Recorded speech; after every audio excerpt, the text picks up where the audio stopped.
Everyone, আজকে চলে এসেছি আমরা দিদি নাম্বার ওয়ানের অডিশন দেওয়ার জন্য। আমি শিল্পী মনীষা কিন্তু একদম একসাথেই এসেছি। আর যেহেতু আমরা সব জায়গায় একদম একসাথেই যাই, তো তার জন্য আমরা তিনজন মিলে একসাথে এলাম।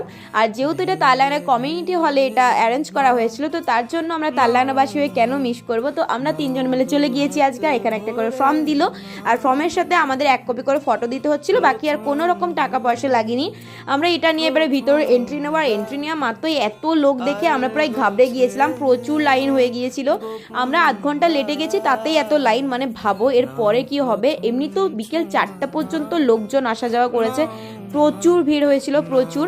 দেন এখানে হচ্ছে মনীষাকে আমরা দিয়েছিলাম ফর্মগুলো ফিল আপ করতে, ও ফর্মগুলো ফিল আপ করছিল। দেন আমরা লাইনে দাঁড়িয়ে গেলাম। আর লাইনে দাঁড়িয়ে আমি ভাবছিলাম যে আমার জীবনে কিন্তু কোনো কাহিনী নেই গাইস, যদি আমাকে বাই এনি চান্স ডেকে ফেলে তো আমি কি বলবো ওখানে যে। তো যাই হোক, জীবনে কোনো কাহিনী না থাকা সত্ত্বেও আমি একদম যাওয়ার জন্য প্রস্তুত, বিকজ আমার ওখানে খেলাগুলো দেখতে ভালো লাগে। কার না ভালো লাগে খেলতে গাইস, খেলা হবে চলো।